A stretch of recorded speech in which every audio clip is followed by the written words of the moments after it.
Hello and welcome to the turbulent world with me, James M. Dorsey, as your host. When Saudi Crown Prince Mohammed bin Salman visited Washington this week, he shifted multiple paradigms.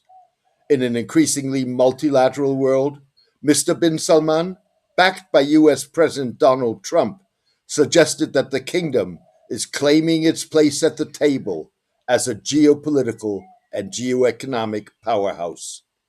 US support gives Mr. bin Salman more room to negotiate with big powers, the US, China, and even Israel, on his own terms, said analyst Hesham Alghannam. Seen through a geopolitical lens, Mr. bin Salman's commercial dealings are about more than diversifying the kingdom's oil dependent economy and turning it into a 21st century cutting edge knowledge society. In Mr. bin Salman's mind, the dealings are about putting Saudi Arabia on near par with the United States, China, and India in a world that is multilateral rather than bipolar, with the US and China as the dominant powers, or tripolar, with India eventually added into the mix. Chinese analyst Cheng Wang noted that Saudi Arabia's positioning of itself was reflected in the increasingly assertive language. Opening this year's Future Investment Initiative, Saudi Arabia's premier annual investment conference, dubbed Davos in the Desert, Yasser Rumayyan, the head of the Public Investment Fund, or PIF, the kingdom's almost $1 trillion sovereign wealth fund, declared, "We have brought Saudi Arabia to the world, and now the world is moving towards Saudi Arabia." Similarly, Energy Minister Abdulaziz bin Salman told the conference, "I want to say to the Chinese, pay attention. We are going to have a lot of competition in the battery space next year." The energy minister's calling China, Saudi Arabia's foremost oil customer, to attention and positioning Saudi Arabia as the People Republic's competitor in the Chinese dominated battery industry was a far cry from its past emphasis on cooperation, win win arrangements, and mutual benefit. Mr. Wang suggested that Saudi Arabia and the United Arab Emirates' moves from selling oil in exchange for imported industrial products to locally manufacturing items such as chips, consumer goods, including cars, batteries, hydrogen energy, and weapons, undergirds the kingdom's newly found assertiveness. In a further indication of the kingdom's posturing, Saudi Arabia has opened 4 anti dumping investigations into Chinese products, including stainless steel tubes, titanium dioxide, easy open aluminium ends, and electrical fittings.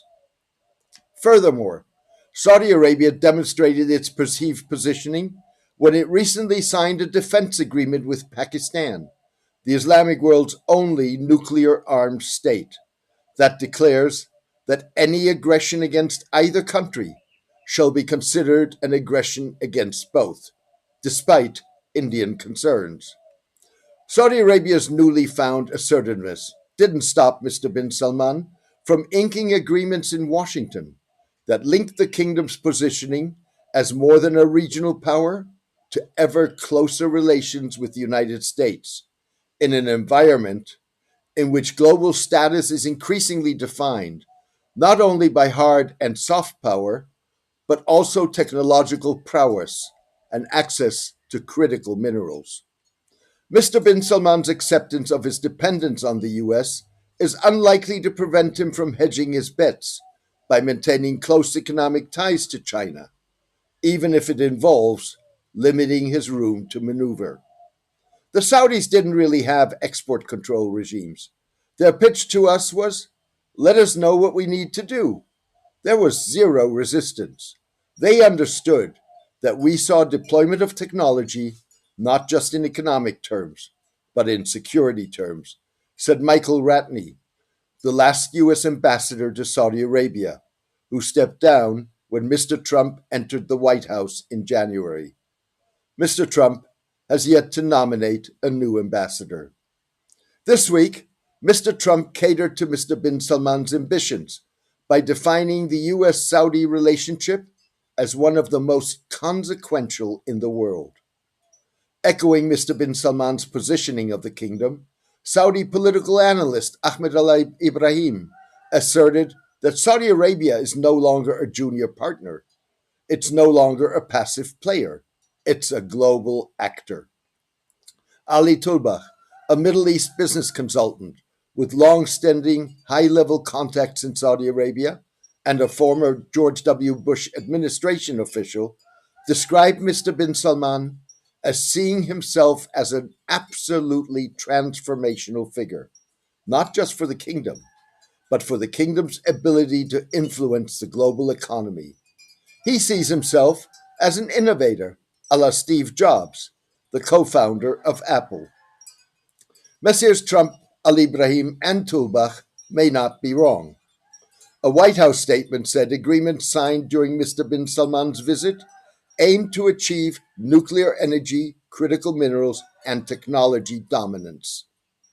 Mr. Trump claimed that US and Saudi entities had signed contracts worth $270 billion this week during a one-day Saudi-hosted Saudi-US investment forum in Washington.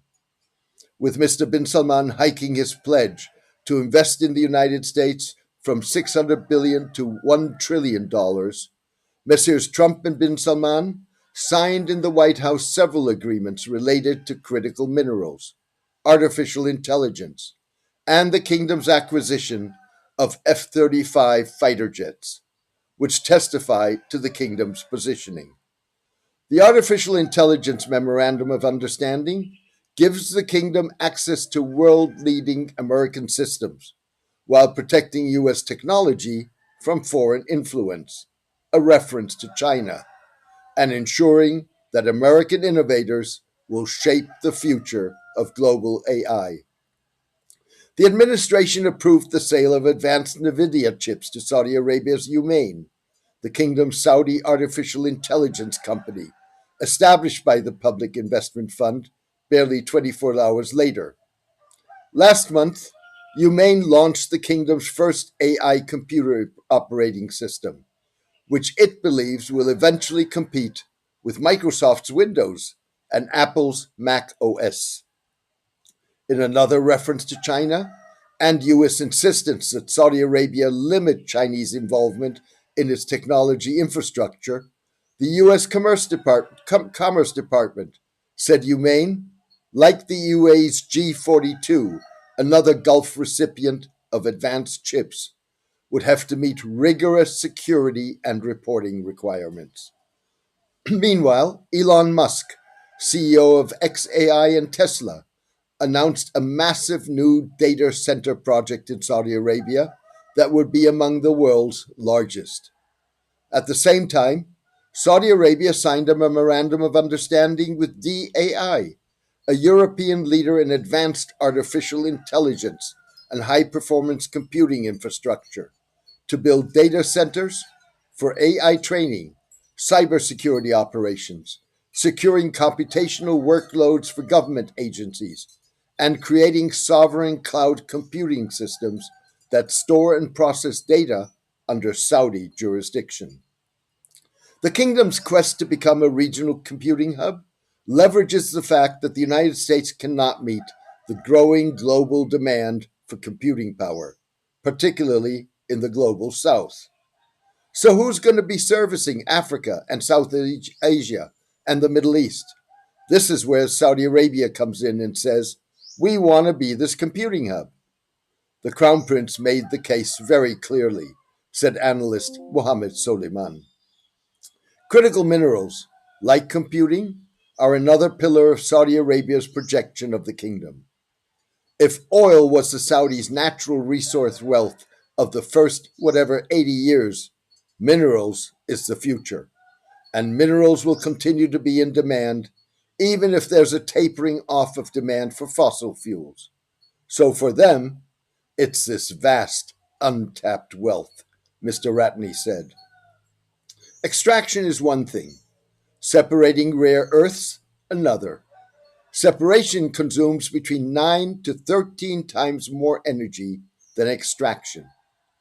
That's where Saudi Arabia has a competitive edge, given its significant investments in renewable energy and fossil fuel reserves, making it a country with some of the world's lowest energy costs. In addition, Saudi Arabia has the needed cash to invest, despite losing money on multi-billion-dollar giga projects that it is forced to scale back. The kingdom also has large swaths of relatively unregulated land on which to build refineries and processing plants. Signaling Saudi ambitions, the kingdom's Future Minerals Forum, launched in 2022, has become the go to industry gathering.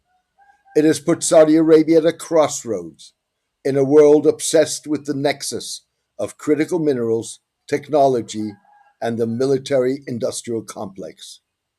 Saudi Arabia, alongside the UAE, plays a critical role in the US competition with China for access to critical minerals through its investments in Africa's critical mineral industry. These countries are poor, and they're going to want a partner to help exploit their natural resources. If we, and a country like Saudi Arabia, could do that in place of the Chinese, better for us. It provides us with access to strategic minerals that fuel our own tech ambitions, Mr. Ratney said. Once its infrastructure is up and running, Saudi Arabia will be a vital link in the global rare earths supply chain, positioning itself as the closest processing hub to countries that received the highest share of investment in rare earth exploration in 2024: Malawi, Namibia, South Africa, Uganda, and, and Saudi Arabia itself. Geologists value Saudi critical mineral reserves, the world's fourth largest, including rare earth elements, base metals, gold, phosphate, and titanium, at $2.5 trillion. As a result, Saudi Arabia has rapidly emerged as a top global destination for exploration, attracting more than $140 million in investment in 2024. Exploration licensing rose nearly fourfold, from 224 licenses in 2015 to 816 in 2023. Saudi Arabia aims to be one of the world's top 7 mineral processors by 2030, and in a position to challenge China's dominance in midstream processing.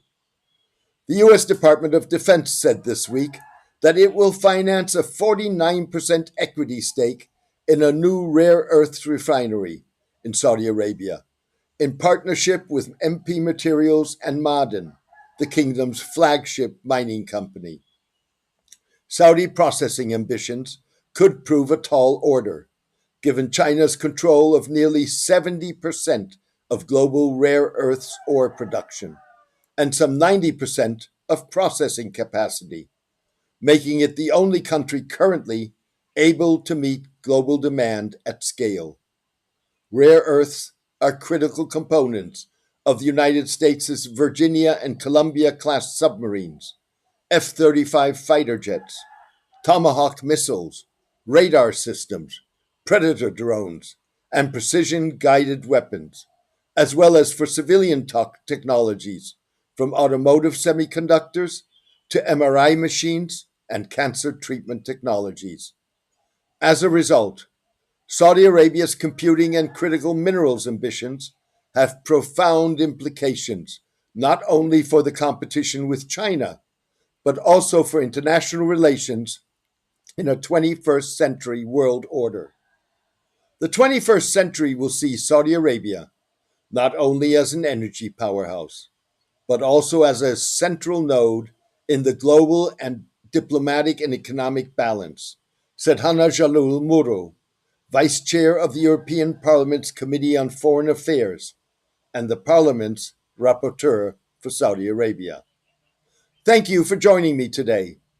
Thousands worldwide are avid readers and listeners of The Turbulent World. They make this column and podcast possible. Join them in helping to maintain and expand the column and podcast by becoming a paid subscriber. You can choose one of the subscription options at jamesmdorsey.substack.com. Best wishes and see you soon.